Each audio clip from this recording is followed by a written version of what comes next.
Cam, the man behind Solitary Sanity. Welcome to Nightbreed. How are you, man? Great to be here. I'm doing very, very well. Excellent. Very excited. Oh, cool. Good. The first Solitary Sanity, no, I'll try that again. The first Solitary Sanity demo came out 2020. What prompted you to start this project?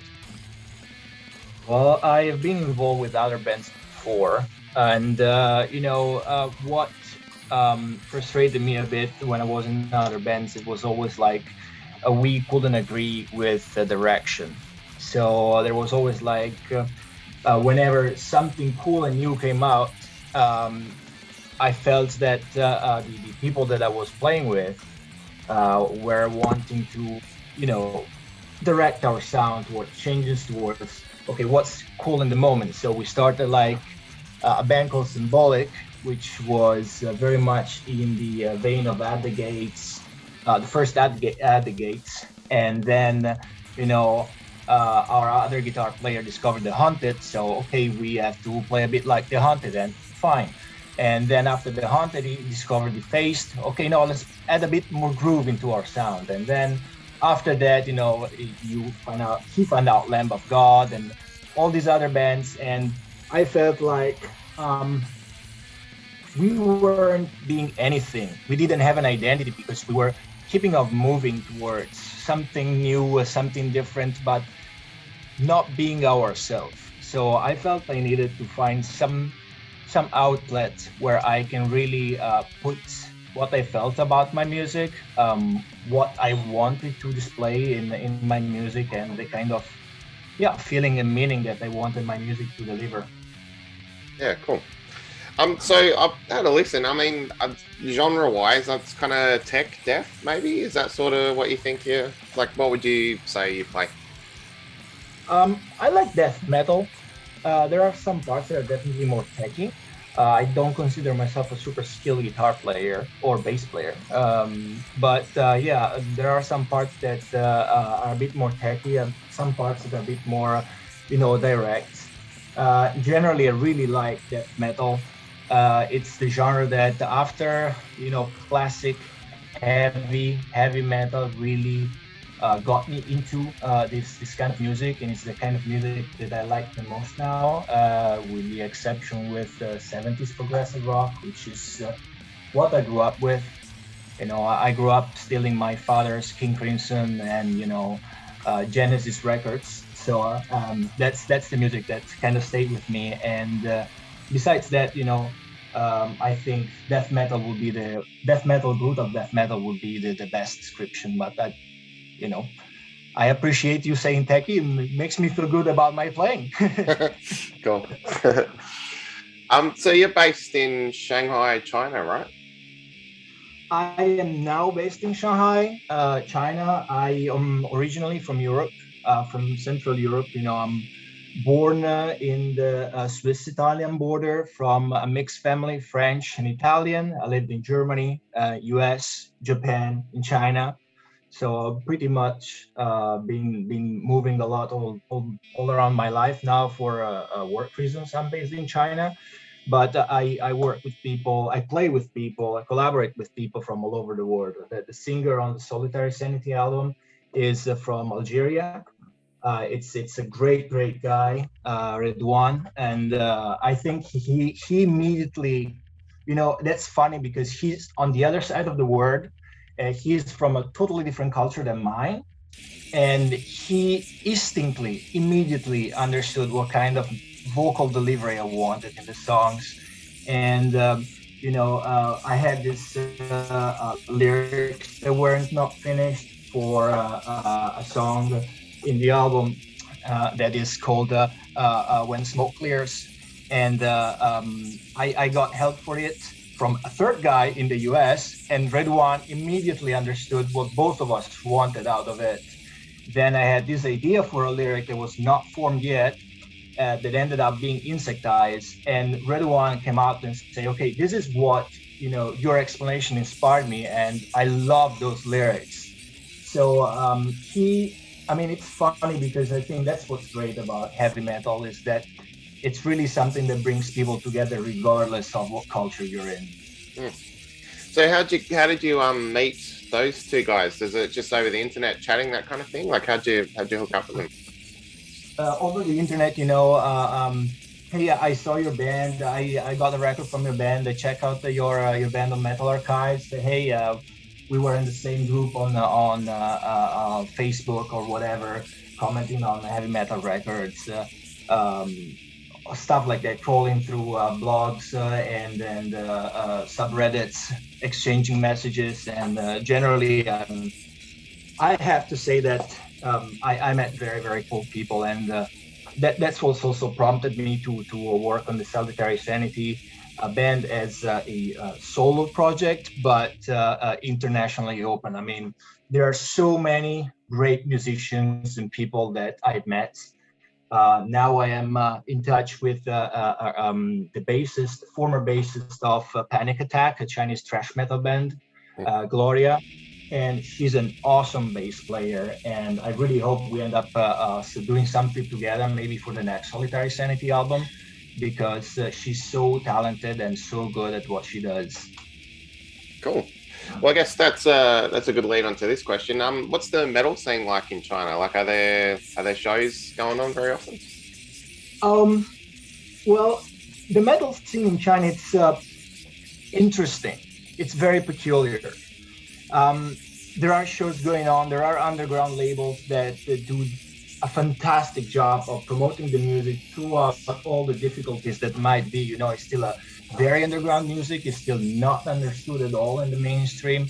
While as in the Western world, metal come out a bit in the mainstream. It's still the music for a few people, for a minority, but it's not odd to spot somebody with a Metallic or a Slayer or Cannibal Corpse, whatever shirt around and so on. While as in China is very, very, very difficult. It's maybe people who like metal do not want to display it during working hours or so on, because there's still a kind of stigma in it, and it's also sometimes very difficult to organize concerts, especially given the political climate. There might be periods of time where it's not wise to bring a lot of bands that sing against this or that in a show or a festival. However, I have to say in China, also the authorities are a bit more lax recently, so it's coming up well. I think there is an excellent extreme metal scene, especially in the north of China, around the area of Beijing and Tianjin. There's a lot of brutal death metal bands, black metal bands that do a very good job at what they do. I think there are some very good bands also in the area of Shanghai, Nanjing, and Hangzhou, which are places where there's also quite a good concert scene. Hong Kong, of course, is a bit more international, so the area of Hong Kong and Shenzhen, but it's a bit more alternative, I would like to say. And I hear that's a very, very fast-growing metal scene also in the center of China, near Chengdu. So it's very underground. There's not so many fanzines that support. Also with the press condition in this country. So, but tape trading is a very big thing in China. Secondhand CDs are shipped throughout the countries, so people get to know somebody else's favorite bands. So it's lively. It's very, very, very underground, but it's lively. Yeah, cool. It's cool that the old school postage thing is working, because I imagine, site blockages and that kind of stuff. It must be difficult to access stuff sometimes. Yeah. Right. Definitely. I mean, Metal Archives is also not always reachable. Facebook is not always reachable. So yeah, old school postage works. There are some kind of sharing platforms in the vein of Bandcamp, but again, there are some restrictions there. But yeah, the scene is lively. It definitely has a pulse. Yeah, cool. Good one. So, your first full length for Solitary Sanity came out November, this year. How was it recording a full length as compared to your demos? Like, did you have a different approach or anything? Um, so recording a full length was challenging. A demo, I mean, at the beginning was like I recorded the demo because I really wanted this thing out. So I did everything by myself. I just recorded it with my computer. I did everything. I played guitar, bass. I programmed the drums. I sang on it, everything. But for the full length, when I discovered that the name of or the two songs on the demo were gaining a bit of traction with the people I shared them with, and that prompted me to work on the other pieces, unfinished pieces of music that I had, and make them into songs, and eventually record the album. I decided to be a bit more serious, so I started learning a bit more about mixing and mastering, which I mean, although not fully professional, because I'm not a professional studio artist, but I think shows a major improvement against the demo sound. And the other thing that changes, I started to. I mean, I think it forced me to be humble and ask people opinions and realize where things were not done well, and people were telling me like very brutally, "Hey, this doesn't sound good. The mids are too high. It sounds like poop. Do it again." Or yeah, I think the way you wrote this riff doesn't work well with the way you program the drums, so it does sound like two different things. So try something new. And it forced me really to confront myself with other people, which is kind of against the idea of having a one-man band.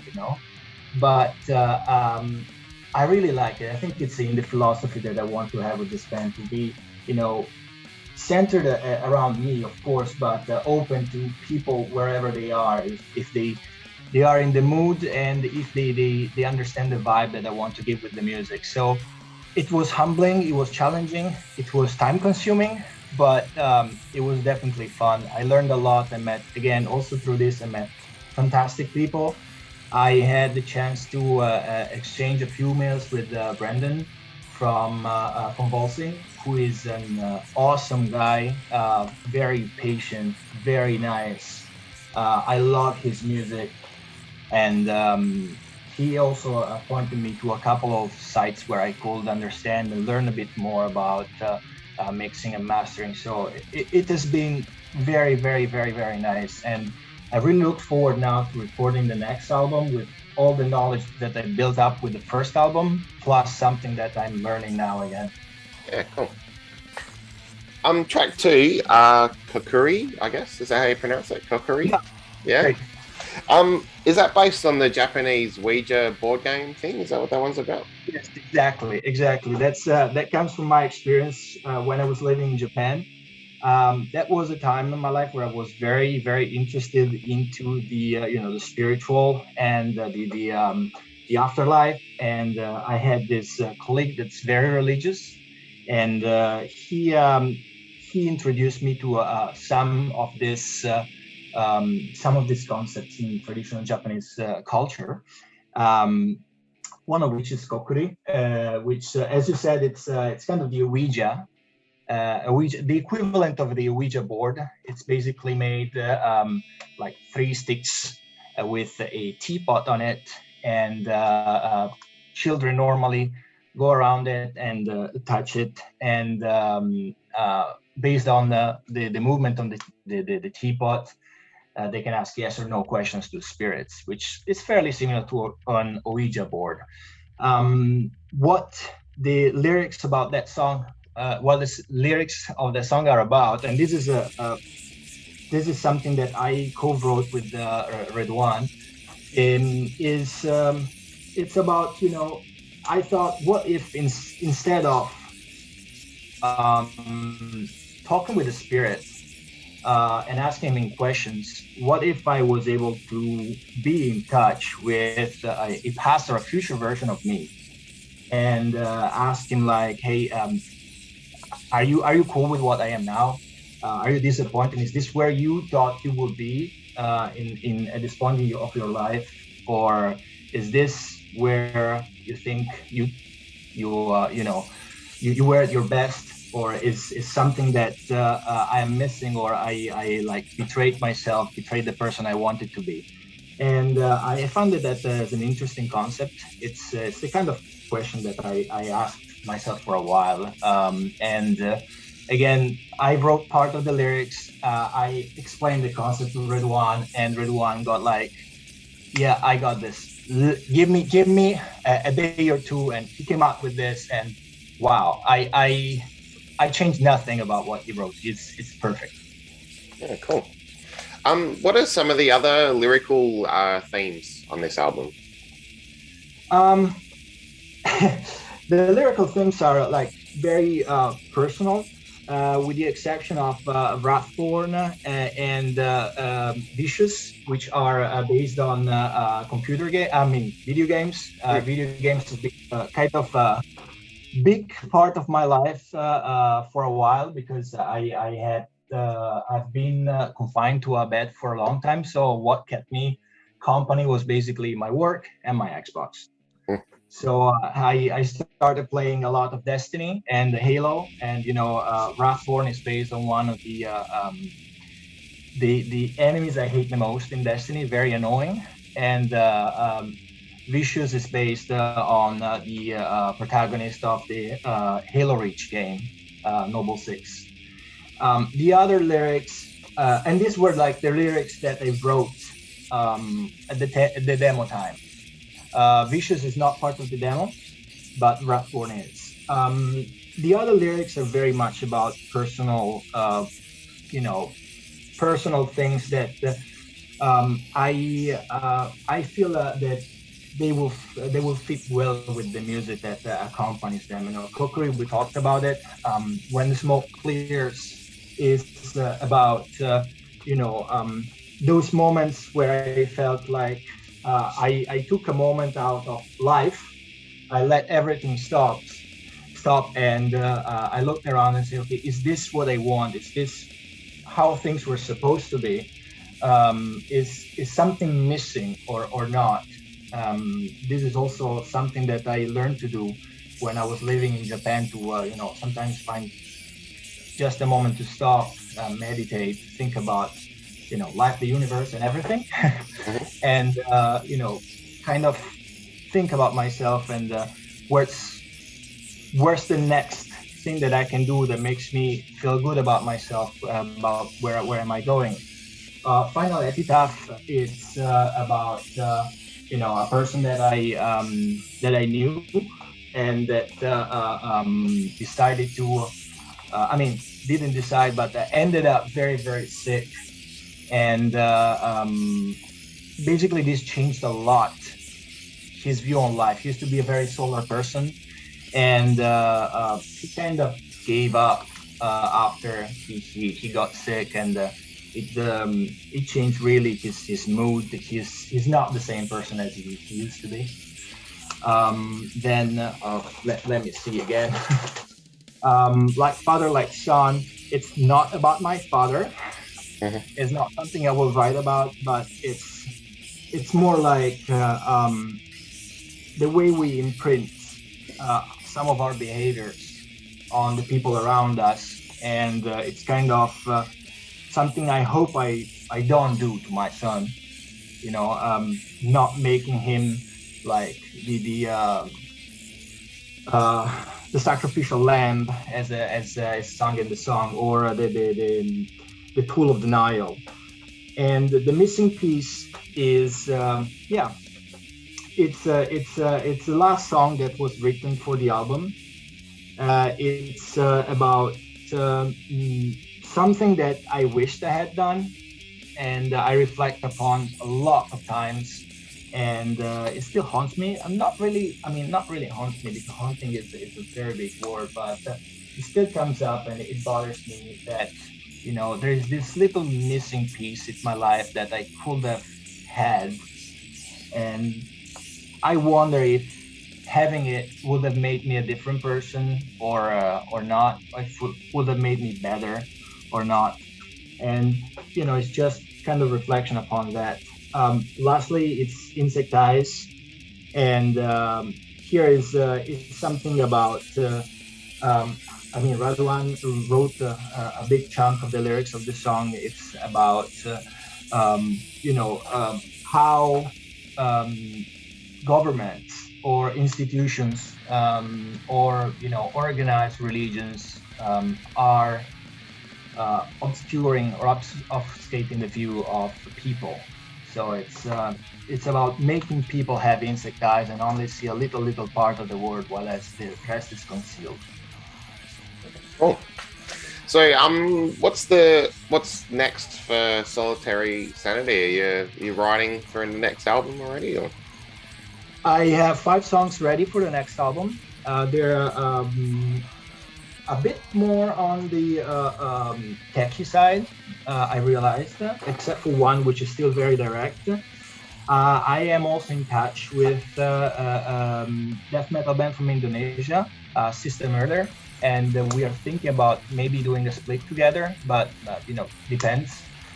Now I think they're still in quarantine, so it also depends on their availability. Definitely want to record a new album within maybe the first half of the new year of next year. But that depends, on the material. It has to be up to my expectation and to the kind of meaning I want to deliver, and to the people that will work with me. I do hope that the next album will feature more musicians rather than only me. I am talking with the bass and guitar player from an Italian band called In Grief. They are really good. They play doom metal, so if you like the genre, please check them out. They're really good. I am talking with the singer of another death metal band called Necro, and besides System Murder, I am in touch with Gloria, as I said, from Panic Attack. So I'm getting ideas also from other people. I have a few pieces of music here and there that I shoot at people for jams and so on. So let's see what happens. I definitely think that the new album will be different than the first album, and this I know based on the feedback of people that heard the songs that I have on hand so far. It has to be seen whether it can be different but still maintain the spirit that I want my music to have. I respect all kinds of musicians. I respect anyone that picks up an instrument and pours his feelings into his music. I just know that for me, for this band, I don't want to have music or lyrics that are too focused on impact or gory and so on. So I want this to be something more intimate. So let's see if I can keep that up with the second album. And yeah, again, I think it will be self-released because honestly, I really like the feeling of being independent. Having my time, not having anyone pushing for deadlines or anything. Plus, I'm a one-man band, so I don't have to have concerts or shows or so on. I think it's the meaning of being an underground musician, relying on the underground community, having people like you who spread the word, going at concerts and share ideas with other musicians and so on and so on. Yeah, cool. Awesome. Look, Em, thanks for your time. And yeah, definitely look forward to hearing what comes next, man. Thanks. Thank you so much. I really appreciate your time. Cool. Cheers, man. See ya. Bye.